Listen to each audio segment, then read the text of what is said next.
మీ రాజకీయ గురువు చంద్రబాబు నాయుడు ఆయన వదిలిపెట్టి బీజేపీలోకి వెళ్ళడానికి కారణం ఏంటి చౌదరి? నేను రాజకీయాలు వదిలేద్దాం అనుకున్నాను.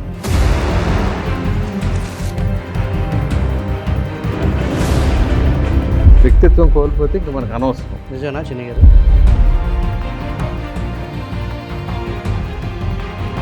ప్రశ్న మీదే ఇది, కాకపోతే జవాబు చిన్ని గారు. నాని గారు నేను నిలుదనుకోవాలి, వంశీ గారు కూడా చేసి ఉండొచ్చు, ఇంకా చాలామంది కూడా చేశారు ఇక్కడ.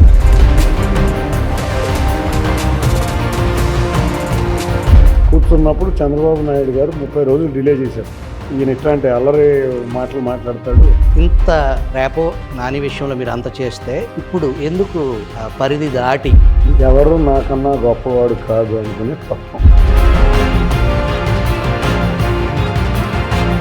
అంటే అతను దిగజారిపోయాడు. మామూలుగానే అతని క్యారెక్టర్ కేంద్ర ప్రభుత్వం నిమ్మకు నీరెత్తినట్టు చూసి చూడనట్టుగా ఉంది అనే ఆరోపణలో ఇష్టానుసారం చేశాడు అని అంటే డెఫినెట్గా వ్యవస్థలను విధ్వంసం చేసిన మాట వాస్తవం. ఎలా చూడాలి చిన్ని గారు? మనిషి యాటిట్యూడ్ మీద డిపెండ్ అయి ఉంటుందని నేను అనుకుంటున్నాను.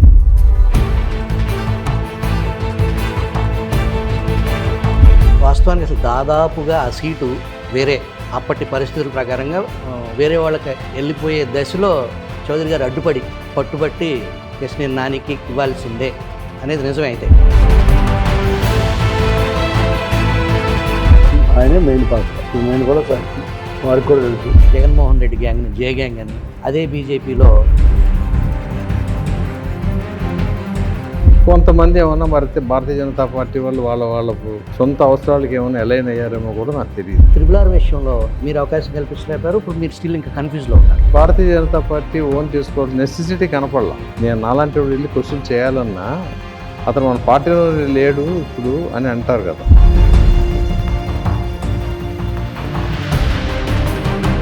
భారతీయ జనతా పార్టీకి ముస్లిం ఓట్ల అవసరం. ఈ మైనారిటీ వర్గాల్ని, ఎస్సీ ఎస్టీ వాళ్ళని వీళ్ళందరినీ కూడా ఓన్లీ ఓట్ పాలిటిక్స్కి వాడారు.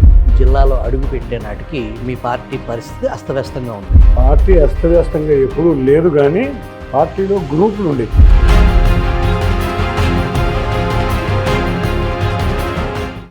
మాజీ కేంద్ర మంత్రి యలమంచిలి సత్యనారాయణ చౌదరి 1984లో Chaitanya Bharathi institute of technology CBIT Hyderabad నందు ఇంజనీరింగ్ పట్టభద్రులు.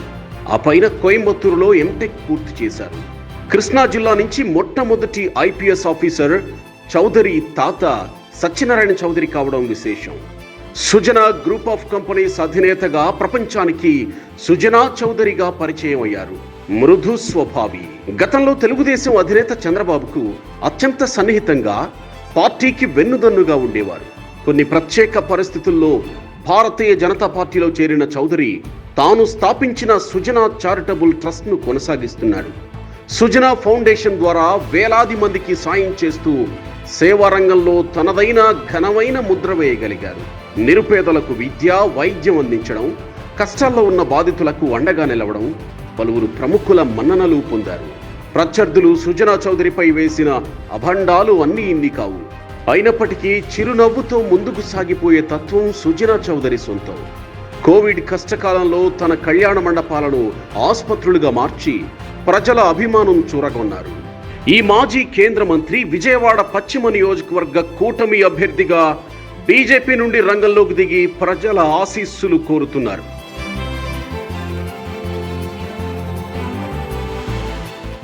చిన్ని పడిలేచిన కెరటం 2 సార్లు పూర్తిగా దెబ్బతిని ఆర్థిక కష్టాలు విలయతాండవం చేసిన నాని నుండి గాని ఇతర బంధువుల నుండి గాని ఇటువంటి సాయం అందలేదు. తనను నమ్మిన తన స్నేహితుల తోడ్పాటుతో వ్యాపారంలో అద్భుత ప్రగతి సాధించారు కేశినేని చిన్ని. నాడు కేశినేని వెంకయ్య నుండి స్ఫూర్తి పొంది విజయవాడ పార్లమెంటు పరిధిలో పలు సేవా కార్యక్రమాలకి కేశినేని చిన్ని శ్రీకారం చుట్టారు. తెలుగుదేశం పార్టీ విజయవాడ పార్లమెంట్ అభ్యర్థిగా 2 సార్లు కేశినేని నానికి అవకాశం కల్పించింది. 2 సార్లు చంద్రబాబుతో నాని చెప్పిన విధంగా పార్లమెంటు పరిధిలో తెలుగుదేశం అభ్యర్థులకు చేయాల్సిన ఆర్థిక సాయం చేస్తానన్నది చేయకపోవడం పార్టీని ఇబ్బందుల్లోకి నెట్టింది. టీడీపీ అధిష్టానంతో అత్యంత సన్నిహితంగా ఉండే ఒకరు ఇలా వ్యాఖ్యానించారు. కేశినేని నాని రాష్ట్రంలో అందరికంటే అదృష్టవంతులు. పైసా ఖర్చు లేకుండా 2 సార్లు పార్లమెంటు సభ్యులయ్యారన్నారు. నాటి నాని రుణాన్ని నేడు టీడీపీ పార్టీకి కేశినేని చిన్ని చక్రవడ్డీతో తీరుస్తున్నారని మరొకరు వ్యాఖ్యానించారు. కేశినేని చిన్ని విజయవాడ పార్లమెంటు టీడీపీ అభ్యర్థిగా ప్రజా తీర్పు కోరుతున్నారు.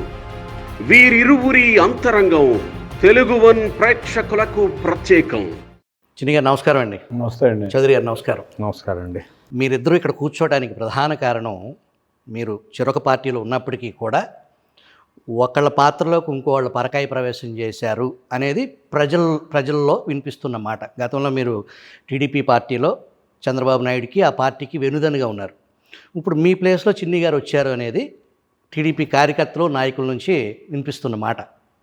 అందుకోసం కొన్ని ఆనాటి సంఘటనలు ఇప్పుడు ఈ ప్రయాణంలో మీరు స్నేహితులు, బంధువులు. అందుకోసం మేము అడిగిన దానికి మీరు ఇంటర్వ్యూ ఇవ్వడానికి ఒప్పుకున్నందుకు మీకు ముందుగా కృతజ్ఞతలు. మీ పేరు సత్యనారాయణ చౌదరి కదా, సుజనా చౌదరిగా ఎలా మారింది?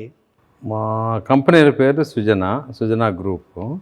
మా మదరు ఫాదర్ పేరు నుండి వచ్చింది, సుశీల జనార్దన్ సుజన. ఇప్పుడు 30-35 years క్రితం పెట్టారు. యాక్చువల్గా మా బ్రదర్కి ఆయన చేశాడు ఐడియా, ఆ నేము అక్కడి నుంచి కంటిన్యూ అయింది. మీ రాజకీయ గురువు చంద్రబాబు నాయుడు ఆయన వదిలిపెట్టి బీజేపీలోకి వెళ్ళడానికి కారణం ఏంటి చౌదరి గారు? అంటే అప్పుడున్న పరిస్థితుల్లో జాతీయ పార్టీ అయితే మంచిది, నేను రాజకీయాలు వదిలేద్దాం అనుకున్నాను.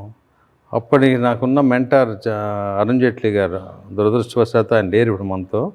ఆయన నువ్వు రాజకీయాలు వదలటం కంటే, అప్పుడు ఇంకా నాకు 3 సంవత్సరాలు రాజ్యసభ కూడా ఉండింది, ఎందుకు అలా కాదు, నీలాంటి లీడర్స్ జాతీయ పార్టీలో ఉండాలి, జాతీయ పార్టీకి రమ్మనమని ఆహ్వానించారు. ఆ తదుపరి ప్రధానమంత్రి గారు అమిత్ షా గారు పిలిస్తే జాయిన్ అవ్వడం జరిగింది. ఈ 5 ఏళ్ల కేంద్ర ప్రభుత్వం, మీరు ఆ ప్రభుత్వంలో ఉన్నారు. మీ సహచర ఎంపీలు రకరకాలుగా కాంట్రాక్ట్స్ కానీ, వర్క్స్ కానీ, బిజినెస్ని డెవలప్ చేసుకున్నారు. వాస్తవానికి మీరు ఈ 5 ఏళ్లలో తగ్గించుకున్నారు, మీ ఆస్తులు కొద్దిగా కరిగినాయి. వాస్తవానికి అది ఎందుకు? మీరు యాక్టివ్గా బిజినెస్ పాయింట్ ఆఫ్ వ్యూలో. నేను బిజినెస్ వదిలేసే రాజకీయాల్లోకి వచ్చాను, ప్రజాసేవలోకి వచ్చాను. బిజినెస్ తరగటం పెరగడం ఏమి ఉండదు. నేను ఇప్పుడు కూడా రాష్ట్ర కేంద్ర ప్రభుత్వాలతో వ్యాపారం అనేది ఎప్పుడూ చేయలేదు. నేను నా సిద్ధాంతం, నా ప్రిన్సిపల్ అది, చేసే ప్రసక్తి లేదు. బేసిక్ వ్యాపారం కూడా రాజకీయం చేసే చోట 13 జిల్లాల్లో చేయలేను అని 5 సంవత్సరాల క్రితం కూడా చెప్పాను నేను. 5 కాదు 10 సంవత్సరాలు. మనం ఎప్పుడైతే రాష్ట్ర విభజన జరిగిందో అప్పటి నుంచి ఇక్కడ నేను ఎంపీ అయినప్పటి నుంచి రాజకీయంగా ఆంధ్రప్రదేశ్లో నేను వ్యాపారం చేయము. ఈ 13 జిల్లాల్లో అసలు ప్రసక్తే లేదు. ప్రపంచం అంతా ఉంది ఇంకా వ్యాపారాలు చేసుకోవడానికి. భగవంతుడు మనకు తెలివితేటలు ఇచ్చాడు, అన్ని సౌకర్యాలు ఇచ్చాడు, అన్ని సదుపాయాలు ఇచ్చాడు. దాంతో నేను ప్రపంచం అంతా వ్యాపారం చేయొచ్చు. కానీ నేను గత ఆల్మోస్ట్ యాక్టివ్ నుంచి పూర్తిగా బయటకు వచ్చేసి 14 సంవత్సరాలు అయింది. నెక్స్ట్ జనరేషన్కి ట్రాన్స్ఫర్ చేసేసాం. నాకు ఆస్తులు తగ్గినాయా పెరిగినాయా అనేది నేను ఎప్పుడూ కొలుచుకోలేదు. యాక్చువల్గా సుఖంగా ఉన్నాం అంతే. మీరు చిన్ని గారు డబ్బులు సంపాదించిన తర్వాత రాజకీయాల్లోకి వచ్చారు. కానీ పరిస్థితులు అలా లేవు దేశంలో కానీ, రాష్ట్రంలో కానీ. ముఖ్యంగా మన రాష్ట్రంలో డబ్బుల కోసమే రాజకీయం అనేలాగా పరిస్థితి ఉంది. అవినీతికి అంతే లేదు, దీనికి అంతం లేదా? ఇంకా మెచ్యూర్ అవ్వాలి. మన Indian democracy still at to get matured అనమాట. టైం పడుతుంది. కొంత చేంజ్ వస్తూ ఉంది. అవినీతికి అంతం లేదా అని అంటే రాజకీయాల్లోకి వచ్చి సంపాదించుకుందాం అదే పనిగా ఉండేవాళ్ళు ఉంటారు కొంతమంది. కానీ నెక్స్ట్ జనరేషన్స్ వస్తే ఇంకా తగ్గొచ్చు. మీరేమంటారు చిన్ని గారు? సంపాదించే రాజకీయాల్లోకి వచ్చిన వాళ్ళు చాలామంది ఉంటారు. మనిషి యాటిట్యూడ్ మీద డిపెండ్ అయ్యి ఉంటుందని నేను అనుకుంటున్నాను.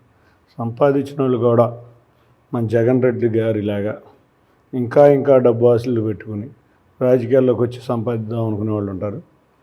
బిజినెస్లో చేసాం, బిజినెస్లో రిటైర్ అవుతాం, రాజకీయాల్లో సంపాదించకూడదు అనేవాళ్ళు ఉంటారు. కాబట్టి మనిషి యాటిట్యూడ్ని బట్టి, చౌదరి గారి యాటిట్యూడ్ అది కాదు కాబట్టి ఆయన అంత సంపాదించలేదు. రాజకీయాల్లోకి వచ్చినాక వాళ్ళు తదనంతరం అందరికీ వ్యాపారాన్ని అప్పచెప్పారు అనుకోండి. ప్రశ్న మీదే ఇది, కాకపోతే జవాబు చిన్ని గారు చెప్పాలి. ఇప్పుడు వైసీపీలో ఉన్న నాయకులు ఇప్పుడు వైసీపీ నుంచి పోటీ చేస్తున్నారు, గతంలో తెలుగుదేశంలో ఉన్నారు. ఎంపీలుగా, ఎమ్మెల్యేలుగా. సుజన గారు వారికి భారీ ఎత్తున ఆర్థిక సహాయం చేశారు అప్పటి టీడీపీ అభ్యర్థులకి. దాంట్లో కేశినేని నాని 2 సార్లు టీడీపీ తరఫున పోటీ చేస్తే చౌదరి గారు ఆర్థిక సాయం చేశారా లేదా? చాలామంది నాయకులకు చేశారు. నాని గారు నేను ఎందుకు అనుకోవాలి, వంశీ గారికి కూడా చేసి ఉండొచ్చు, ఇంకా చాలామందికి కూడా చేశారు ఇక్కడ. చాలా మంది చేశారు. అదే అందరికీ చేశారు, అందరితో పాటు ఆయనకు కూడా చేశారు. తప్పకుండా నాకు తెలిసినంత వరకు 2019 నాకు పెద్ద ఐడియా లేదు, కానీ 2014లో సుజనా చౌదరి గారి ఆర్థిక సహాయం వల్లే నేను కూడా ఉన్నాను కాబట్టి ఆ రోజు ప్రత్యేక సాక్షిని. వారు చేసిన ఆర్థిక సహాయం అంటే అప్పటికే కొంత వ్యాపారం ఇబ్బందుల్లో వచ్చారు నాని గారు, కాబట్టి ఆయన ఆర్థికంగా సహాయం గురించి పక్కన పెడితే ఆ రోజు సీటు రావడంలో, నాని గారికి సీటు రావడంలో చంద్రబాబు నాయుడు గారిని ఒప్పించిన ఏకైక వ్యక్తి సుజనా చౌదరి గారు. ఆ రోజు సీటు రావడమే కాదు, తర్వాత ఆర్థిక సహాయం కూడా ఇవ్వడం జరిగింది. వాస్తవానికి అసలు దాదాపుగా ఆ సీటు వేరే అప్పటి పరిస్థితుల ప్రకారంగా వేరే వాళ్ళకి వెళ్ళిపోయే దశలో చౌదరి గారు అడ్డుపడి పట్టుబట్టి కేశినేని నానికి ఇవ్వాల్సిందే అనేది నిజమైతే. అసలు మీరు దాని గురించి అడుగుతున్నారు. 2009లో కూడా కొన్ని రోజులు విజయవాడ నుంచి రాజకీయ నాయకులు ప్రజారాజ్యంలోంచి మళ్ళీ తెలుగుదేశంలో రానప్పుడు ఆ రోజు నేనున్నా, చౌదరి గారు ఉన్నారు, నామనాగేశ్వరరావు ఉన్నారు, కృష్ణారావు ఉన్నారు, అందరూ కూర్చుని అప్పుడు చంద్రబాబు నాయుడు గారు 30 రోజులు ఆపారు. ఆపితే చౌదరి గారు మాట్లాడి సెటిల్ చేసి, కాదు సీట్ అడగట్లేదు, ఎటువంటి గొడవ చేయడు నాని అని చెప్పి చంద్రబాబు నాయుడు గారిని ఒప్పించి ఆ రోజు పార్టీలో తీసుకోవడంలో సుజనా చౌదరి గారి పాత్ర, ఆయనే మెయిన్ పాత్ర. నేను కూడా సాక్షిని, వారికి కూడా తెలుసు. తాజ్ డక్కన్లో ఛాంబర్స్లో కూర్చున్నాం. దాంట్లో తాజ్ కృష్ణ ఛాంబర్స్లో కూర్చున్నప్పుడు చంద్రబాబు నాయుడు గారు 30 రోజులు డిలే చేశారు. ఈయన ఇట్లాంటి అల్లరి మాటలు మాట్లాడతాడు, చిరంజీవి గారినే మాట్లాడాడు, రేపు మన సీట్ ఇవ్వకపోతే మళ్ళీ మాట్లాడతారని విజయవాడ నుంచి చంద్రబాబు నాయుడు గారికి రిపోర్ట్ వచ్చిన సమయంలో చౌదరి గారు ఆ రోజు మా ఎదురుగా చంద్రబాబు నాయుడు గారిని మాట్లాడి కన్విన్స్ చేసి తీసుకున్నారు. 2014లో కూడా సీట్లు ఆ రోజు ఉన్న పరిస్థితుల ద్వారా పవన్ కళ్యాణ్ గారు ఒక వ్యక్తికి సపోర్ట్ చేస్తే సీటు వెళ్ళబోయే విషయంలో సుజనా చౌదరి గారు మా అందరితో రాత్రి 1:30 దాకా 2 దాకా చంద్రబాబు నివాసంలో మాతో పాటు మళ్ళీ వెళ్ళేవాళ్ళు. పొద్దున్నే మళ్ళీ మమ్మల్ని తీసుకొచ్చి ఆయన పర్యవేక్షణలో ఉంచేవాళ్ళు. ఎందుకంటే ఈయన ఎక్కడికి వెళ్ళి మీడియాకి ఏది మాట్లాడతాడో, ఏది అల్లరవ్వకూడదని చెప్పి ఆ రోజు నేను కూడా గత 5 రోజులు తిరిగినా. ఆ రోజు చౌదరి గారి చంద్రబాబు నాయుడు గారితో చెప్పటం, ఇంకా కొంతమంది 1-2 వ్యక్తులు కూడా సపోర్ట్ చేయటం, ఆ రోజు నాని గారికి సీట్ రావడం జరిగింది. మీ కూతురు శ్వేతకి చౌదరి గారి సిస్టర్ ధనలక్ష్మి గారు అని కదా సంబంధం కుదిరించింది. నాకు సంబంధం గురించి తెలియదు, నన్ను పిలవలేదు, నాకు తెలియని విషయం. మీ సిస్టరే సంబంధం కుదిర్చారు అనేది నాకున్న సమాచారం. దాంట్లో నిజం ఉందంటారా? నిజం ఉంటే ఉండొచ్చు. నాకు మీరు శ్వేత పాప పెళ్ళికి మీ తమ్ముడిని పిలువు అనే సలహా ఏమన్నా నాన్నగారికి ఇచ్చారా? ఇచ్చాను, ఒప్పుకున్నాడు, పిలుస్తా అన్నాడు. పిలుపు రాలేదు కదా సార్? పిలుపు రాలేదు. ఇంత రేపో నాని విషయంలో మీరు అంత చేస్తే ఇప్పుడు ఎందుకు పరిధి దాటి ఆ రకమైన దుర్భాషలు ఆడాల్సిన అవసరం, చౌదరి గారిని ఆ రకంగా అనకూడని మాటలు అనాల్సిన పరిస్థితి ఎందుకు వచ్చింది? దాన్ని ఎలా చూడాలి? అంటే అతను దిగజారిపోయాడు. మామూలుగానే అతని క్యారెక్టర్ అలల క్యారెక్టర్, ఒక స్టడీనెస్ లేదనుకుంటా. కానీ అప్పుడు చంద్రబాబు నాయుడు గారు ఈయన ఒకసారి లోక్సభ గెలిచినాక చంద్రబాబు నాయుడు గారు చెప్పారు, గెలిచాడు ఇంకా కొంచెం యంగ్స్టర్ కదా, నాకు కొంచెం మోల్డ్ చెయ్యి, మంచి చెడ్డ చెప్పమని. అట్లా మోల్డ్ చేసాం. 5 సంవత్సరాలు నేను పార్లమెంటరీ పార్టీ లీడర్గా ఉన్నంతకాలం కొంత ఇంప్రూవ్ చేశానని అనుకున్నాను. కానీ ఒరిజినాలిటీకి వెళ్ళిపోయాడు. ప్రస్తుతానికి అతను ఫ్రస్ట్రేషన్లో ఉన్నాడు.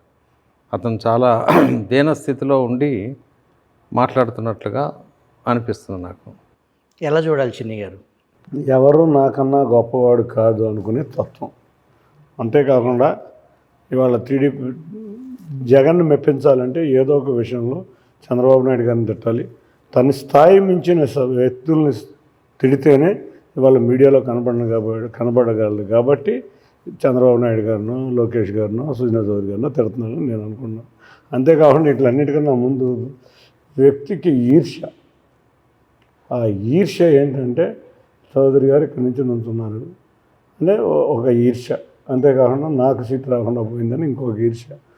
అందులో బీజేపీ తెలుగుదేశం కలవటం కూడా చాలా ఇబ్బందిగా అనిపిస్తూ ఉండొచ్చు ఆయనకి. ఎందుకంటే బీజేపీ కనుక తెలుగుదేశంతో కలుస్తుందనే వస్తే ఆయన వైసీపీకి కూడా వెళ్ళేవాడు కాదని నా అభిప్రాయం. అక్కడే కూర్చుని ఉండేవాడు. కాబట్టి చౌదరి గారిని ఎవరినైనా ఇప్పుడు చంద్రబాబు నాయుడు గారిని చూస్తేనే ఈర్షే, తన స్థాయి మించిన వ్యక్తిని చూస్తే ఈర్ష్య ఇంకా ఎక్కువగా ఉంటుంది. కాబట్టి నన్ను మించి ఎవరు ఉండకూడదనే తత్వంలో ఆ వ్యక్తిగా బిహేవ్ చేస్తాడని నేను అనుకున్నాను. ఈ 5 సంవత్సరాల జగన్మోహన్ రెడ్డి పాలనని క్లుప్తంగా వివరిస్తారా చౌదరి గారు? అది చాలా అధోగతి పాలన. అది 170 సీట్లు సంపాదించి ఆ విధమైన దారుణంగా ఆటవిక పాలన చేశారు. ఎందుకు చేశారు అనేది ఆ భగవంతుడికే తెలియాలి. భగవంతుడే అవకాశం ఇప్పించాడు వాళ్ళకి. 5 సంవత్సరాల్లో కనీసం ఒక 25 సంవత్సరాలు మన రాష్ట్రం వెనక్కి వెళ్ళిపోయింది. ప్రజలకి ఇప్పుడు అర్థమైంది. ఇంకా దాని గురించి దాని గురించి మనం విశ్లేషణ, వివరణ, సమయం వృధా చేయడం అనవసరం అని నా అభిప్రాయం. ఈ పాలన కాకుండా వ్యవస్థలను విధ్వంసం చేసే పరిస్థితుల్లో కేంద్ర ప్రభుత్వం నిమ్మకు నీరెత్తినట్టు చూసి చూడనట్టుగా ఉంది అనే ఆరోపణలు ప్రజల నుంచి ఉన్నాయి. దాన్ని ఎలా చూడాలి? అంటే ప్రజలకి పూర్తిగా అండర్స్టాండింగ్, అఫ్కోర్స్ ప్రజలకి అన్నీ తెలుసు. కానీ పరిస్థితి ఏంటంటే మనది కోఆపరేటివ్ ఫెడరల్ సిస్టమ్.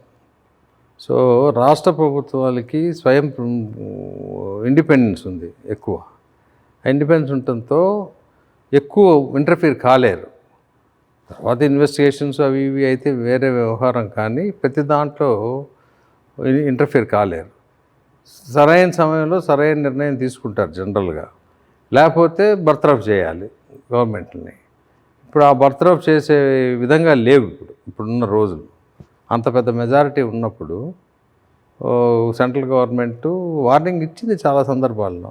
అవన్నీ పబ్లిక్గా governments are permanent in nature, people will come and go. So అది జరిగింది. అతనికి ఇష్టానుసారం చేశాడు అని అంటే డెఫినెట్గా వ్యవస్థలను విధ్వంసం చేసిన మాట వాస్తవం. చిన్ని గారు, ప్రజాస్వామ్యంలో ఉద్యమాలు, చర్చలు, ప్రభుత్వం బాధ్యత ప్రజలు దేనికోసం ఉద్యమిస్తున్నారు దానికి సంబంధించి ఒక చర్చలు అనేది ఒక విధానం. అది గత ప్రభుత్వాలు, ఈవెన్ జగన్మోహన్ రెడ్డి తండ్రి ముఖ్యమంత్రిగా ఉన్నప్పుడు నక్సలైట్లను సైతం చర్చలకు పిలిచారు. సరే, చర్చలు విఫలమా సఫలమా అనేది తర్వాత సంగతి. చర్చలకంటూ పిలిచి కూర్చోబెట్టిన వ్యవహారం కేంద్ర ప్రభుత్వంతో రైతులకి చట్టాలకు సంబంధించిన ఇష్యూ కూడా నడుస్తున్నప్పుడు చర్చలు సఫలమా విఫలమా అనేది కాకుండా ఢిల్లీలో చర్చలకి కేంద్ర ప్రభుత్వం పిలిచింది రైతులని. కానీ సుదీర్ఘ అమరావతి ఉద్యమంలో ఒక్కసారి కూడా ప్రభుత్వ ప్రతినిధి ఒక్కళ్ళు కూడా వెళ్ళి ఏంటి మీ సమస్య, మేము ఇలా చేయాలనుకుంటున్నాం అని చెప్పేసి ప్రభుత్వ బాధ్యత కదా కనీసం వాళ్ళ గోడు వినటం. మనం ప్రజాస్వామ్యంలో మన రాష్ట్రం ఉందని మీరు ఇంకా అనుకుంటున్నారా? ఇన్ని రోజులు చూసి ఒక నియంత పాలనలాగా జరుగుతుంది. రెండోది, ఆ నియంత్రణకి ఏంటంటే చంద్రబాబు నాయుడు గారు ఏది చేసినా ఆయన పేరు కనపడకూడదు. అమరావతి వస్తే చంద్రబాబు నాయుడు గారి పేరు కనపడుతుంది. అంతేకాకుండా ఏది ఇప్పుడు పోలవరం కూడా ముట్టుకోవాలి. మీరు చూసే పోలవరం కూడా ఏమీ పని అనేది చేయలేదు. ఆయన సొంతంగా బటన్ నొక్కుడు అనే ప్రోగ్రాం ఒకటే పెట్టుకున్నాడు. ఆ బటన్ నొక్కుడు కూడా ఎంతమందికి వెళ్తుందో కూడా తెలియట్లేదు. 4 వ్యక్తులకే సంపాదన వెళ్ళే విధంగా అరేంజ్ చేశారు మొత్తం ఎకానమీ అంతా. ఎవరి దగ్గర సర్క్యులేషన్ ఆఫ్ మనీ లేకుండా చూసి సంక్షేమం ద్వారా ఆధారపడి ప్రజలు బతకాలనుకునే ఒక నియంత జగన్మోహన్ రెడ్డి. అటువంటి వ్యక్తులు ఎవరు ఈవెన్ సొంత మంత్రివర్గ సహచరులకే 4 రోజులకు ఒక్కరోజు కూడా టైం ఇవ్వరు. ఇంకా ప్రజలకి ఏం టైం ఇస్తారని మనం అనుకోవాలి.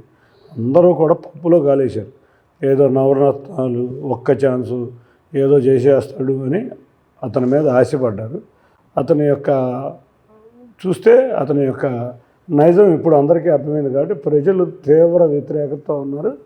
అందరూ కూడా నెలలో వెంటనే జగన్మోహన్ రెడ్డిని కూలగొట్టి ఎన్డీఏ ప్రభుత్వాన్ని అధికారంలో తీసుకురావాలని ఎప్పుడెప్పుడు అని ఎదురు చూస్తున్నారు. జరగబోతుంది. చౌదరి గారు, అమరావతి ఉద్యమం తొలినాళ్ళలో ఏదైతే శిబిరాలు వెలిసినాయో శిబిరాల్లో కూర్చోవటం కాదు, మీరు రాష్ట్ర వ్యాప్తంగా తిరగాలి అని చెప్పేసి మిమ్మల్ని కలిసిన రైతుల్ని లేదా మీరు స్వయంగా వాళ్ళకి ఫోన్లు చేసి మీరు రాష్ట్ర వ్యాప్తంగా తిరగండి అని చెప్పేసి ఫోర్స్ చేశారు. అలాగే అత్యంత కాస్ట్లీ న్యాయ ప్రక్రియ అమరావతి రైతులకు సంబంధించి హైకోర్టు నుంచి సుప్రీంకోర్టు వరకు మీరు ఆ లీగల్ బ్యాటిల్లో మీ సొంత డబ్బులు కూడా ఖర్చు పెట్టి, అంటే మీరు చేసింది కూడా పక్కన వాళ్ళకి కూడా తెలవకుండా ఆ ఉద్యమాన్ని వెనకుండి లీగల్ బ్యాటిల్కి సహకరించారు. ఎందుకు అంతలా కనెక్ట్ అయ్యారు మీరు? అంటే న్యాయం ధర్మం ముఖ్యం. అమరావతిలో ఒక అంగుళం కూడా నాకు కానీ మా కుటుంబానికి కానీ లేదు. కానీ అమరావతి భారత రాజ్యాంగంలో పొందుపరిచిన చట్టం ప్రకారం పార్లమెంట్లో బిల్లు పాస్ చేసినప్పుడు నేను అక్కడ సాక్ష్యం, నేను కూడా ఉన్నాను, one of the member of parliament. తర్వాత శంకుస్థాపన చేసినప్పుడు కూడా ప్రధానమంత్రి గారు చంద్రబాబు నాయుడు గారు, నేను కూడా ఒక మంత్రిగా అక్కడ రిప్రజెంట్ చేశాం. సో ఇష్టం వచ్చినట్టు అసలు ఎవరి వల్ల కాదు అది. కాబట్టి రైతులు పాపం అన్యాయం అయిపోతున్నారు.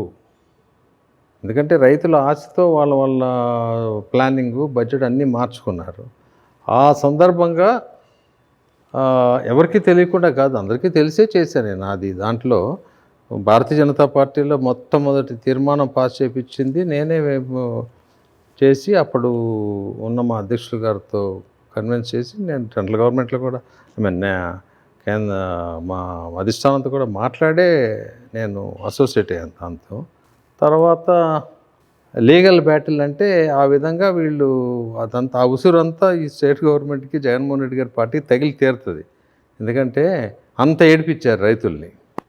ఆ రైతులు చందాలు వేసుకొని పాపం ఎకరానికి ఇంతని కొంత రేట్ చేశారు. ఎన్ఆర్ఐస్ కొంత ఇచ్చారు, కొంత ఇచ్చారు, ఎంత ఇచ్చినట్టు ఇచ్చినా అని. ఇంకా గ్యాప్ ఉంటే నేను మెజార్టీ నేనే ఇచ్చాను అనుకోండి, ఇచ్చి పూర్తి చేసాం. సో నేనంటే మా ఫ్యామిలీ వాళ్ళు అందరూ కలిసి. సో కాబట్టి ఆ రోజు నేను చెప్పింది ఏంటంటే ఎట్టి పరిస్థితుల్లో ఎవరు కదిలించలేరు, 5 సంవత్సరాలు ఆపగలం అనేది నమ్మకం నాకు ఉండింది. సో ఆ ఛాలెంజ్ని తీసుకున్నాను నేను. మరీ అన్ని దేవంలోనే అంటూ ఉండేవాళ్ళే. సో 5 సంవత్సరాలు చేసి 4 ఇయర్స్ తర్వాత 3.5 ఇయర్స్ తర్వాత నేను ఎప్పుడు కలిసిన అమరావతి రైతులను కానీ అమరావతిని నేను వెళ్ళినా వాళ్ళు వచ్చినా ప్రతిసారి 5 ఏళ్ళు కాపాడతాం, నెక్స్ట్ ఎలక్షన్స్లో తెలివితేటలు ఉపయోగించి ఆచితూచి ఓటుని జాగ్రత్తగా వినియోగించుకోండి, మళ్ళీ తప్పుడు పని చేయొద్దు అని చెప్తే కొంతమంది చంపలేసుకున్నారు కూడా. పొరపాటు చేసాము ఇంతకుముందు, ఇక మళ్ళీ జన్మలో ఈ పొరపాటు చేయము అని. ఇప్పుడు ఇంకొక నెల 2 months ఆగాలి మనం, సుమారుగా 50 days ఆగితే తెలిసిపోతుంది అది. బీజేపీలో జగన్మోహన్ రెడ్డి గ్యాంగ్ని జే గ్యాంగ్ అని, అదే బీజేపీలో చంద్రబాబుకు అనుకూలంగా ఉండేవాళ్ళు సి గ్యాంగ్ అని, ఈ గ్యాంగ్లు ఉన్నాయా బీజేపీలో? నాకు తెలిసి అఫీషియల్గా అయితే లేవు. అన్అఫీషియల్గా ఎవరికన్నా లీనేజ్ ఉందేమో నాకు తెలియదు. ఇప్పుడు నేనంటే భారతీయ జనతా పార్టీకి వచ్చాక ఎప్పుడు భారతీయ జనతా పార్టీ సిద్ధాంతం ప్రకారం ఉంది. చంద్రబాబు నాయుడు గారు నాకు రాజకీయ గురువు అని నేను చెప్తా ఉంటాను ఎప్పుడు. అంతేగాని ఇక్కడ నుండి టీడీపీ ఎజెండా నేను రన్ చేయను. దాంట్లో నిజాయితీ వ్యక్తిత్వం కోల్పోతే ఇంక మనకు అనవసరం. కాబట్టి అలాంటి పనులు నేనైతే అక్కడ మీడియా క్రియేషన్ కొంత ఉంటుంది. కొంతమంది ఏమన్నా మరితే భారతీయ జనతా పార్టీ వాళ్ళు వాళ్ళ సొంత అవసరాలకి ఏమైనా ఎలైన్ అయ్యారేమో కూడా నాకు తెలియదు. జనరల్గా భారతీయ జనతా పార్టీలో అలా అవ్వరు. త్రిబుల్ మీ పార్టీలో ఉన్నారు. అంతకుముందు నర్సాపూర్ అనేది టికెట్ ఆయన ఎక్స్పెక్ట్ చేశారు. ఈ 2 పార్టీలకి కమ్యూనికేషన్ ప్రాబ్లం వచ్చిందా? త్రిబుల్ విషయంలో మీరు అవకాశం కల్పించలేపారు, ఇప్పుడు మీరు స్టిల్ ఇంకా కన్ఫ్యూజ్లో ఉన్నారు. కమ్యూనికేషన్ ఇష్యూ ఉందా ఇవన్నీ చెప్పదగ్గేది నేను కాదు, అధిష్టానం చెప్పాలి, లేకపోతే సుజనా చౌదరి గారు చెప్పాలి. నాకంత దాని మీద అవగాహన లేదు. బీజేపీలో జగన్ గ్యాంగ్ ఉండి అడ్డుకున్నారు అనేది ప్రజలు నమ్ముతున్నారు. ప్రజల్లో అది ఈ పొత్తు ధర్మానికి సంబంధించి అది ఒక చర్చ నడుస్తుంది. త్రిబుల్ టాపిక్లో సరిగ్గా హ్యాండిల్ చేయలేదు అనేది, దాన్ని ఎలా చూడాలి? అంటే చివరికి హ్యాండిల్ ఎవరు చేసుకోవాలి? క్యాండిడేట్ చేసుకోవాలి. ఆయన మరి ముందే మాట్లాడుకొని ఏదో ఒక పార్టీలో జాయిన్ అవ్వాల్సింది. మరి ఆయన స్ట్రాటజీ ఏంటో మనకు తెలియదు లాస్ట్ వరకు. ఇప్పుడు ఏ పార్టీ అంటే ఇప్పుడు మొన్న ఏదో రీసెంట్గా టీడీపీ కండవ వేసుకున్నట్లుగా నేను సోషల్ మీడియాలో చూశాను ఒక 15 రోజుల క్రితం. కాబట్టి భారతీయ జనతా పార్టీ ఓన్ చేసుకోవాల్సిన నెసెసిటీ కనపడలా. నేను నాలాంటి వాడు వెళ్ళి క్వశ్చన్ చేయాలన్నా అతను మన పార్టీలో లేడు ఇప్పుడు అని అంటారు కదా. అందు గురించి కొంచెం మిస్కాల్కులేషన్ చేసినట్టున్నాడు రఘు. చూద్దామండి. I think things will settle down. Bharatiya Janata పార్టీకి ముస్లిం ఓట్ల అవసరం ఉందా? ఒకవేళ ముస్లిం ఓట్లు కావాల్సి వస్తే వాళ్ళకి మీ పార్టీ తరపున మీరు ఇచ్చే భరోసా ఏంటి? ప్రతి రాజకీయ పార్టీకి ప్రతి ఒక్క పౌరుడి ఓటు అవసరం ఉంటుంది. ఓటు అవసరం ఉన్నా లేకపోయినా ప్రతి పౌరుణ్ణి సమాన ధర్మంతోనే మనం చూడాలి. Democracy, the beauty of democracy is that. తర్వాత భారతీయ జనతా పార్టీ అనేక సందర్భాల్లో తెలుగుదేశంతో కలిసి 99, 2004లో ముస్లిమ్స్, క్రిస్టియన్స్ అందరూ సంతోషంగానే ఉన్నారు. టీడీపీ, భారతీయ జనతా పార్టీ కలిసే చేసింది. మొన్న 2014, 18లో కూడా కలిసే ఉన్నారు. వాళ్ళకి ఎటువంటి రకమైన ఇబ్బంది జరగలేదు. తర్వాత భారతీయ జనతా పార్టీ అనేక ఫెసిలిటీస్ ముస్లిమ్స్కి కలిగించింది. ఆ ఫీలింగ్లో ఉన్నారు అని. కాంగ్రెస్ స్వతంత్రం వచ్చినప్పటి నుంచి కూడా ఈ మైనారిటీ వర్గాల్ని, ఎస్సీ, ఎస్టీ వాళ్ళని, వీళ్ళందరినీ కూడా ఓన్లీ ఓట్ పాలిటిక్స్కి వాడారు. అలా కాకుండా ఇప్పుడు భారతీయ జనతా పార్టీ లీడ్లో ఎన్డీఏ నడుపుతుంది గత 10 సంవత్సరాల నుంచి. ఈ టైంలో ప్రతి ఒక్కళ్ళకి అట్టడుగున్న సామాజిక వర్గం ఎవరైతే ఉన్న సామాజిక వర్గం కానీ, అట్టడుగున్న భేద వర్గాలు కానీ, క్యూలో ఉన్న లాస్ట్ వ్యక్తి వరకు మన సంక్షేమ కార్యక్రమాలు వెళ్ళాలని చెప్పి నరేంద్ర మోడీ గారు అనేక పథకాలు ఇంట్రడ్యూస్ చేశారు. అందులో ముస్లింకి అయితే ఎస్, క్రిస్టియన్స్కి అయితే నో, లేకపోతే హిందూకి అయితే ఎస్, మిగిలిన వాళ్ళకి నో అనేది లేదు. ఈ పథకాలన్నీ అందరికీ అందాలనే దీంతో. అది కాకుండా త్రిపుల్ తలాక్ ఒకటి తీసేశారు.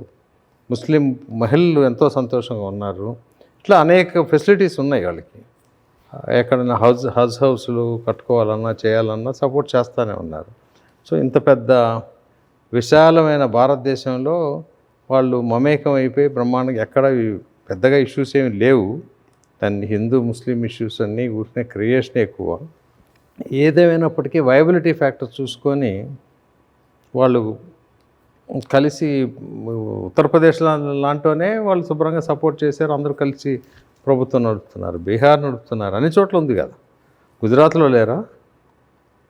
ముస్లిమ్స్ అనేవాళ్ళు భారతదేశ జనాభాలో సగటు పౌరుడే కదా. కాబట్టి ముస్లిమ్స్కి అసలు ఏం ప్రాబ్లం లేదు. ముస్లిమ్స్ డెఫినెట్గా మనకి ఆంధ్రప్రదేశ్లో కూడా అన్ని నియోజకవర్గాల్లో ఉన్నారు. పశ్చిమ నియోజకవర్గం ఎక్కువ అని చెప్పి దాని మీద కొంచెం ఎక్కువ ఫోకస్ చేసి మాట్లాడుతున్నారు. కానీ నాకు ముస్లిమ్స్ కూడా బ్రహ్మాండంగా, నాకు చిన్ని గారు మేము వెళ్తే బ్రహ్మరథం పడుతూ ఉన్నారు. అదేం ప్రాబ్లం ఉండదు. మీ పార్టీ మీద ఎక్కువ బాధ్యత ఉంది. బీజేపీతో పొత్తు పెట్టుకోకముందు ఒక రకమైన అభిప్రాయం ప్రజల్లో ఉంది. పొత్తు పెట్టుకున్న తర్వాత ఇక్కడ మైనార్టీలకి సౌత్ ఇండియాలో పర్టికులర్గా ఆంధ్రప్రదేశ్లో ముస్లింలకు వచ్చిన భద్రతకి ఇబ్బంది ఏం లేదు.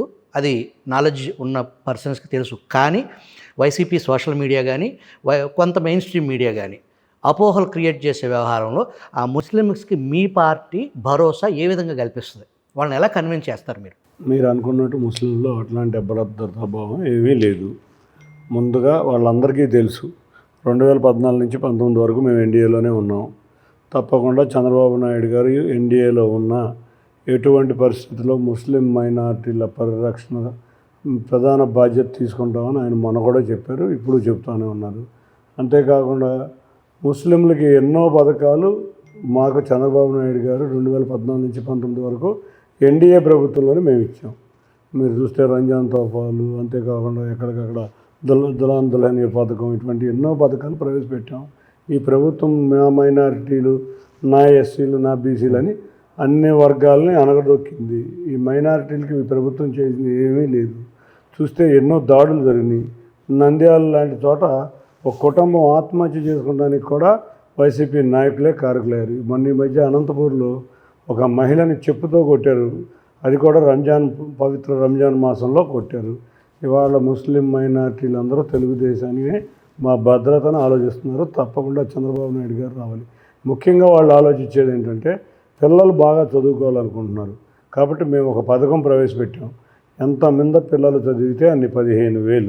ముఖ్యంగా ముస్లింలో అధిక సంతానం ఉంటుంది.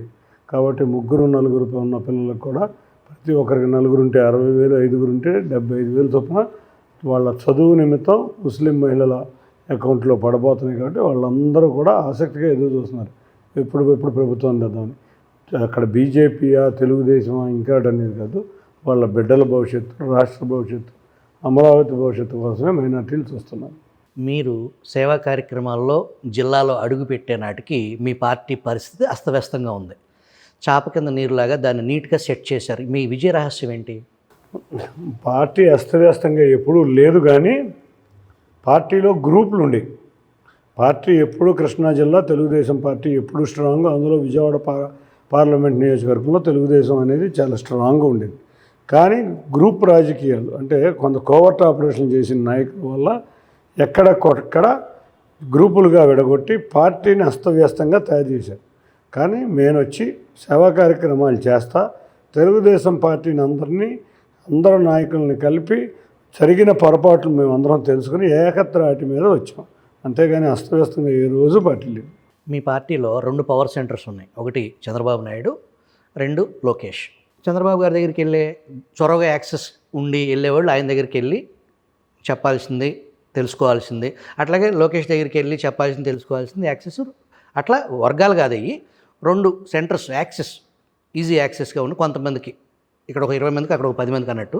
కానీ రాష్ట్ర వ్యాప్తంగా ఒక చిన్నీకి ఇద్దరి దగ్గరికి క్లోజ్ యాక్సెస్ ఉంది, వెళ్ళి ఎప్పుడు కావాలంటే అప్పుడు కూర్చుని ఏదైనా సమాచారం ఇవ్వటం కానీ తెచ్చుకోవటం కానీ చేసే పరిస్థితి ఉంది అనే యాక్సెస్ మీకు దాన్ని ఎలా మీరు డెవలప్ చేయగలిగారు? రాష్ట్రంలో నాకే కాదు చాలామందికి ఆ యాక్సెస్ ఉంది. నేను విజయవాడలో ఉంటున్నాను కాబట్టి మీకు ఇంకా అట్లా అనిపిస్తుందేమో. అందరికీ చంద్రబాబు నాయుడు గారు అవకాశాలు ఇస్తారు మాట్లాడటానికి, లోకేష్ గారు అవకాశాలు ఇస్తారు. లోకేష్ గారు కూడా ఒక్కటి గుర్తుంచుకోవాలి, మనం అందరం చంద్రబాబు గారి నాయకత్వంలో పనిచేసే నాయకుడే. కాకపోతే వారికి ఏదన్నా సమాచారం చంద్రబాబు నాయుడు గారు దొరకని సమయంలో అచ్చెన్నాయుడు గారికో లోకేష్ గారికో లేకపోతే పాలిట్ బ్యూరో సభ్యులకు మేము చేరవేస్తాం. దాంట్లో లోకేష్ గారు నన్నే కాదు ఎవరికైనా యాక్సెస్ ఇస్తారు. ఎవరు వెళ్ళినా కూడా వాళ్ళు ఫోన్ నెంబర్ ఇచ్చి తప్పకుండా నాకు ఏదైనా ఉంటే మెసేజ్ చేయమని ఎన్నో వేల కార్డులు ఇచ్చాడు. ఇప్పుడు ఆయన అందరి కార్యకర్తలకు కూడా ఆయనకి యాక్సెస్ పొందింది. చంద్రబాబు నాయుడు గారు బిజీగా ఉంటారు కాబట్టి ఆయన యాక్సెస్ ఈజీగా ఉంటుంది కాబట్టి చాలామంది కార్యకర్తలు ఆయనతో యాక్సెస్ ఉన్నారు. అంతేకాకుండా అనుబంధ సంస్థల్ని లోకేష్ గారు చూస్తున్నారు. ఆ అనుబంధ సంస్థల ద్వారా ఎంతోమంది యువకులు డెవలప్ అయ్యారు పార్టీలో. ఆ యువకుల వల్ల యాక్సెసిబిలిటీ ఆఫ్ యువకులకి చంద్రబాబు నాయుడు గారి కన్నా లోకేష్ గారికి ఎక్కువ ఉంటుంది. అట్లా ఇద్దరికి రకరకాల పనుల విషయాల్లో డివైడ్ చేసుకున్నారని నేను అనుకుంటున్నాను. చేతికి ఎముక లేకుండా ఒరిగడ్డి వాము దూసినట్టు దూస్తున్నారు అనేది ప్రజల నుంచి వినిపిస్తున్నమాట. దానికి సాక్ష్యం అంతకుముందు చౌదరి గారు కూడా అదే పరిస్థితి చేశారు. మీ ధైర్యం ఏంటి? పార్టీ అధికారంలోకి రావాలి, చంద్రబాబు నాయుడు గారు ముఖ్యమంత్రి అవ్వాలి, తెలుగుదేశం పార్టీ నెక్స్ట్ 40 సంవత్సరాలు బాగా ఉండాలి. ఎందుకంటే మా కుటుంబానికి నాకు ప్రత్యేకంగా ఆర్థికంగా మేము ఇంజనీరింగ్ చేసిన కాడి నుంచి ఆర్థికంగా నిలదొక్కున్నామంటే వాళ్ళు చంద్రబాబు నాయుడు గారు ప్రవేశపెట్టిన పాలసీలు. అంతేకాకుండా మా కుటుంబం రాజకీయంగా ఇవాళ ఈ విధంగా ఉందంటే అది నారా చంద్రబాబు నాయుడు గారి దయే. కాబట్టి నేను సంపాదించిన దాంట్లో నేను పార్టీ కోసం కష్టపడి పనిచేసి పార్టీ అధికారం రావడంలో నేను కూడా ఒక నీటి బొట్టు అంత అవుతే హ్యాపీ అనే ఫీలింగ్తో నేను అట్లాగే చేసుకుంటూ వచ్చాను. ఇవాళ నాకు అదృష్టం బాగుండి అందరూ కూడా కలిసికట్టుగా వచ్చారు, అందరికీ సహకరిస్తున్నారు. అంటే మా నాయకులు ఇదివరకు చూస్తే 2014 నుంచి 19 వరకు కూడా మేము అధికారంలో ఉన్నా కూడా విడిపోయిన రాష్ట్రంలో మా నాయకులు ఎప్పుడు కూడా రాజకీయాల్లోనే ఉన్నారు, కానీ ఎక్కువ మంది వ్యాపారాలు చేయలేదు. నేను ఏదో వ్యాపారం చేసాను కాబట్టి కొంత హైదరాబాద్లోనే అక్కడ ఉన్న వ్యాపారంలో వచ్చిన దాంట్లో పార్టీ నాయకులు 2019 నుంచి 23 వరకు పరిస్థితి చాలా దారుణంగా ఉంది కాబట్టి సపోర్ట్ చేస్తాను. ఆ సపోర్టివ్ సిస్టమ్ చేస్తున్నాను. కానీ ఏదో చౌదరి గారి లాగా మరీ అంత అయితే నేను చేయలేదని నేను అనుకుంటున్నాను. కూటమి అధికారంలోకి వస్తే చౌదరి గారు రాష్ట్ర మంత్రిగా, చిన్ని గారు కేంద్ర మంత్రిగా ప్రమాణ స్వీకారం చేసే అవకాశాలు ఉన్నాయా? ఇది too early and it's wrong time to ask actually. అప్పుడు పరిస్థితులు చూద్దాం. అది మనకి డెస్టినీ ఏది రాసిపెట్టుంటే అది మంత్రి పదవి. ప్రజాస్వామ్యంలో ప్రజలకి సేవ చేయడానికి మంత్రి పదవే ఉండాలని లేదు, ఎమ్మెల్యేగా కూడా చేయొచ్చు. అప్పుడు ఎంతమంది ఎమ్మెల్యేలు గెలుస్తారు ఏమిటి అనేది సీఎం చంద్రబాబు నాయుడు గారు సీఎం అవుతారు కాబట్టి ఆయన ఇష్ట ప్రకారం ఉంటుంది, మా పార్టీ ఇష్ట ప్రకారం ఉంటుంది. నేను చెప్పలేనండి. ఇప్పుడు లోకేష్ గారు చంద్రబాబు నాయుడు గారి వల్ల నాకు ఈ పదవి రావటమే చాలా ఎక్కువగా నేను ఫీల్ అవుతాను. ఆ పదవి నాకు చాలా సంతృప్తిని ఇస్తుంది. నాకు కేంద్ర మంత్రి అనేది రాదు, నాకు తెలుసు, అది ఊహాజనితమైన ప్రశ్న. రెండవది సుజనా చౌదరి గారు, ఆయన కేంద్ర మంత్రి కింద చేసి వచ్చిన వ్యక్తి.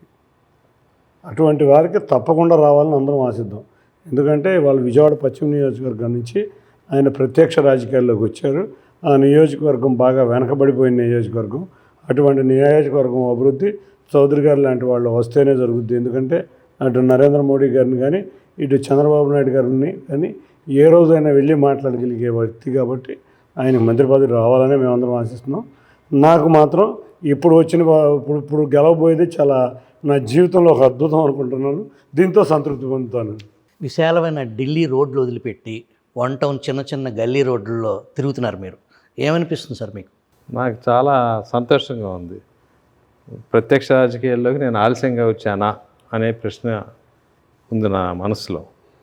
కానీ పశ్చిమ నియోజకవర్గం విజయవాడ నగరంలో నడిబొడ్డు నుండి అంత దౌర్భాగ్య పరిస్థితుల్లో ఉందంటే ఒక రకంగా బాధగా ఉంది.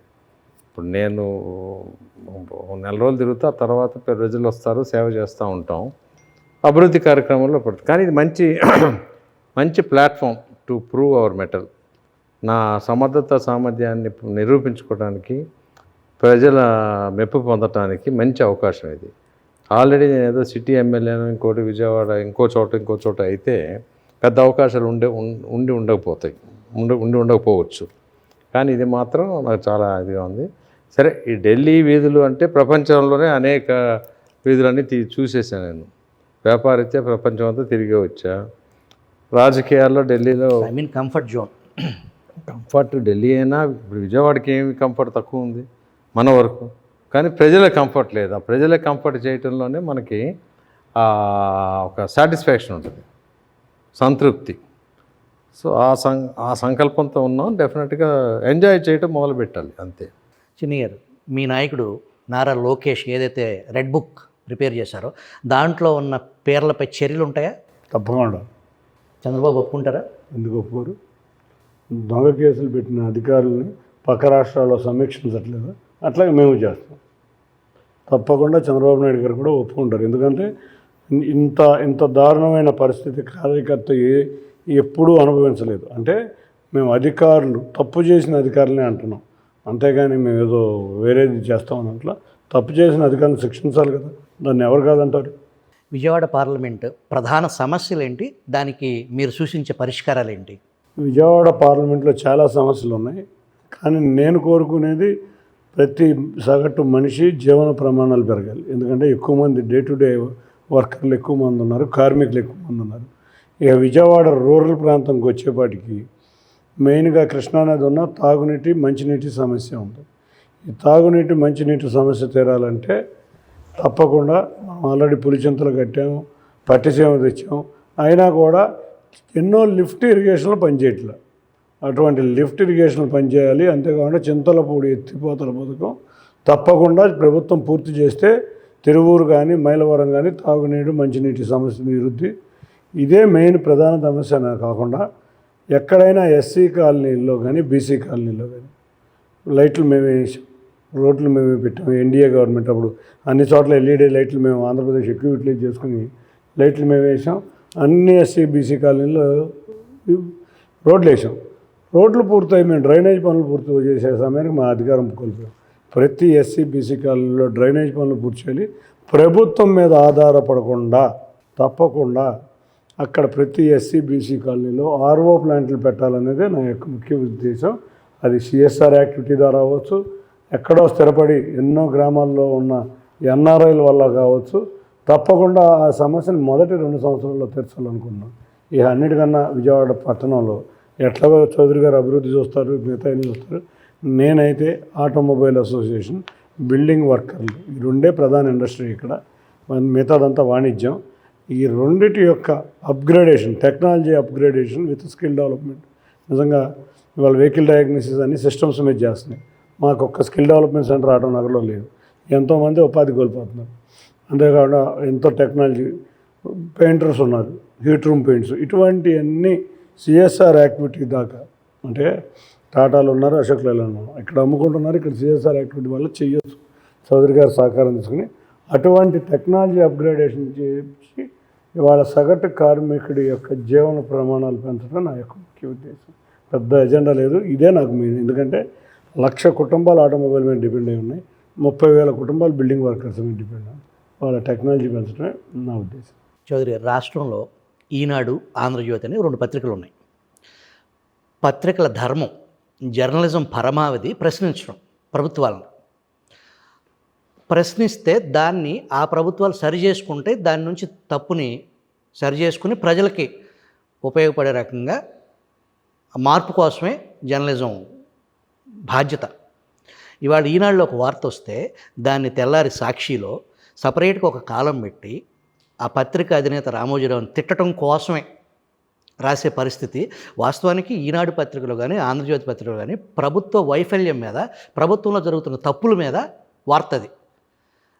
సాక్షిలో రావాల్సింది ప్రభుత్వ వైఖరి ఏంటి, ప్రభుత్వ స్పందన ఏంటి. కానీ సాక్షి ఎందుకు దుమ్మెత్తిపోస్తుంది? సాక్షి వేరు, ప్రభుత్వం వేరు కదా. ప్రజాస్వామ్య పద్ధతిలో నడిపే ప్రభుత్వం అయితే మీరు చెప్పేవన్నీ కరెక్ట్. ఇది ప్రజాస్వామ్య పద్ధతిలో వాళ్ళు అసలు నడిపే ప్రసక్తి నడపలే వాళ్ళు ఒకరోజు కూడా. ఇప్పుడు కమ్యూనిస్ట్ దేశాల్లో పార్టీ అండ్ ప్రభుత్వం ఒకటే. పార్టీ వాళ్ళు ఒక ప్రభుత్వానికి వెళ్తారు, ప్రభుత్వం వాళ్ళు పార్టీకి వస్తారు. ఈయన ఇంకొక స్టెప్ ముందుకు వెళ్ళి పార్టీని, ప్రభుత్వాన్ని, ఆయన వ్యాపార సామ్రాజ్యాన్ని మూడింటిని మిక్స్ చేసేసాడు. సాక్షిలో పనిచేస్తున్న వాళ్ళందరూ ఇప్పుడు ప్రభుత్వ సలహాదారులుగాను లేకపోతే ఏదన్నా పోస్టులోకి వచ్చారు.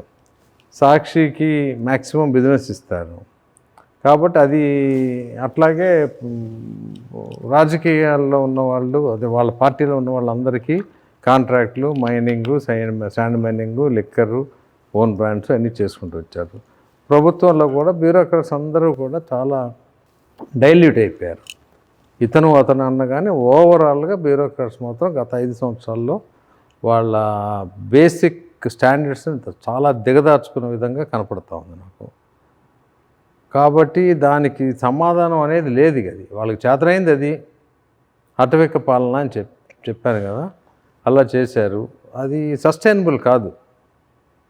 అంతకుమించి మనం దాని మీద ఎక్కువ కామెంట్ చేస్తే కూడా ఉపయోగం లేదు. ఈనాడు ఆంధ్రజ్యోతి మీద జరిగే దాడి, దాన్ని ఎలా చూడాలి? ఎలా చూడాలంటే సైకో మనస్తత్వం, ఫ్యాక్షనిస్టు. అతని సాక్షి పేపర్లో రాసేదే కరెక్ట్ అని ప్రజలు నమ్మాలనుకునే మనస్తత్వం. నేను దేవుణ్ణి అనే ఒక ఫీలింగు. కాబట్టి అతనికి విమర్శలు తట్టుకోలేడు. కాబట్టి ప్రభుత్వ వైఫల్యాలను ఎండగడితే అవన్నీ తప్పులు రాస్తున్నాయని చెప్పి ఒక బ్లూ మీడియాని అడ్డు పెట్టుకుని రకరకాల విన్యాసాలు చేస్తూ ఉంటాడు. అతనికి ఉన్న అలవాటే అది. వాళ్ళ నుంచి మనం చెప్పుకోవాల్సింది ఏం లేదు కొత్తగా. దీంట్లో సాక్షి, ఈనాడే కాదు, TV5 అవ్వచ్చు, ఏదైనా ఎవరైనా ప్రశ్నిస్తే ప్రశ్నించే గొంతులు ఈవెన్ ఉద్యోగస్తులు అవ్వచ్చు, అలా పార్టీ వాళ్ళు అవ్వచ్చు, అంతేకాని మీడియా అవ్వచ్చు, అందరినీ ఒకే రకంగా ట్రీట్ చేస్తారు. దాంట్లో పెద్ద కొత్తగా చెప్పుకునేది ఏముంది? ఆయన ఒక నియంత తప్పుడు కేసులు పెడతారు. సాక్షికి అన్ని రకాల అన్నదాంట్లో వస్తాయి. ఆయన ఆఖరికి ప్రెస్ మీట్ కూడా రాడు. ఫీడ్ అంతా సాక్షి దగ్గర నుంచే తీసుకోవాలి. ఈయన ఏం తప్పులు చెబుతాడో మళ్ళీ కరెక్ట్ చేసి ఫీడ్ ఇస్తారేమో నాకు ఒక అనుమానం. కాబట్టి అతను ఒక సైకో మనస్తత్వం. దాన్ని ఇది ప్రజాస్వామ్య పద్ధతి కాదు. అతను ఒక డిక్టేటర్ ఉంది దాని. కాబట్టి అట్లాగే తలసుకుంటూ ఉంటాడు. మీ పార్లమెంట్ పరిధిలో ఎన్ని సీట్లు గెలవబోతున్నారు? 7 నియోజకవర్గాల్లో తెలుగుదేశం, భారతీయ జనతా పార్టీ, జనసేన అభ్యర్థులు, ఉమ్మడి అభ్యర్థులు 7 నియోజకవర్గాల్లో అత్యధిక మెజార్టీతో గెలవబోతున్నాం. 100%. విజయవాడ పార్లమెంట్ ప్రజలకి చిన్ని గారు ఇచ్చే సందేశం ఏంటి? విజయవాడ పార్లమెంటు ప్రజలందరూ కూడా విజ్ఞులు, మంచివారు. తప్పకుండా పోయినసారి విజయవాడ పార్లమెంట్లో ఎన్నో అభివృద్ధి కార్యక్రమాలు జరిగినా అభివృద్ధి చేస్తాను, అమరావతి ఇక్కడే ఉంటుంది, మీకు ఉద్యోగ అవకాశాలు ఇస్తానని చెప్పి కొత్తగా నవరత్నాలు ఇస్తున్నాము. తెలుగుదేశం ప్రభుత్వంలో ఎన్నో తప్పులు చేసిందని ఆ రోజు సోషల్ మీడియా ద్వారా రకరకాల ప్రచారాలు చేయటం వల్ల కొంతమంది నమ్మి మోసపోయి ఒక్క ఛాన్స్ అన్నదానికి ఒక ఛాన్స్ ఇచ్చారు. వాళ్ళు రియలైజ్ అయ్యారు. తప్పకుండా మీరందరూ రియలైజ్ అయ్యారు. కాబట్టి ఒక్కటే కోరుకుంటున్నాం, మన ప్రాంత అభివృద్ధి కోసం, మన కళల రాజధాని అమరావతి కోసం మనం ఎన్డీఏ ప్రభుత్వం దేశంలోనూ చంద్రబాబు నాయుడు గారి నాయకత్వంలో భారతీయ జనతా పార్టీ, జనసేన ప్రభుత్వానికి ఓట్లు వేయాలి. కానీ అందరికీ ఒకటే చెప్తున్నా, ఓట్లు ఎలక్షన్ రోజు హాలిడే అనే ఇది తీసేసి మన ఓటు ద్వారా మన రాష్ట్ర భవిష్యత్తు, మన పిల్లల భవిష్యత్తుని నిర్ణయించుకుంటున్నామని అర్థం చేసుకుని దయించి అందరూ వచ్చి ఓటేసి మంచి అభ్యర్థులను గెలిపించి రాష్ట్రంలో మంచి సుపరిపాలన తెచ్చుకోవాలని కోరుకుంటా. నన్ను, సుజనా చౌదరి గారిని, అత్యధిక మెజార్టీతో గెలిపించుకుంటే మాకు ఇక్కడ వ్యాపారాలతో పని లేదు, వ్యాపారస్తులు అందరూ సుఖంగా ఉండాలి, లేకపోతే ఉద్యోగస్తులు బాగుండాలని కోరుకునే వాళ్ళం. కాబట్టి తప్పకుండా ప్రజాసేవలో నిరంతరం చేస్తాం. ఇంకొకటి కూడా మీకు చెప్పబోతున్నా. ఇందాక మీరు చుట్టము ఫ్రెండు అన్నారు. ఆయన చుట్టం కాదు, ఫ్రెండ్ కాదు, హీఈస్ అవర్ మెంటర్. రాష్ట్ర ప్రజలకి, విజయవాడ వెస్ట్ ప్రజలతో పాటు యావత్ రాష్ట్ర ప్రజలకి వైఎస్ చౌదరి సందేశం ఏంటి? రాష్ట్ర ప్రజలు ఆచితూచి ఓటు హక్కుని జాగ్రత్తగా వినియోగించుకొని అఖండ మెజారిటీతో ఎన్డీఏ అభ్యర్థులందరినీ గెలిపించి వీలైతే వైఎస్ఆర్సీ పార్టీకి అపోజిషన్ స్టేటస్ లేకుండా కనుక చేస్తే ఇలాంటి వాళ్ళు మళ్ళీ రాజకీయాల్లో ఉండరు. మంచి పార్టీలు ఉండాలి, అపోజిషన్ నార్మల్గా అయితే ఉండాలి. కానీ ఇక్కడ మన అపోజిషన్ అంత దారుణంగా ఉంటుంది రేపొద్దున. అది చేయగలిగితే ఆంధ్రప్రదేశ్ ప్రజలు మంచిదని నా అభిప్రాయం. మీరు అవకాశం ఇచ్చినందుకు మీకు హృదయపూర్వక కృతజ్ఞతలు. విష్ ఆల్ ది బెస్ట్ అండి. Thank you. నమస్తే.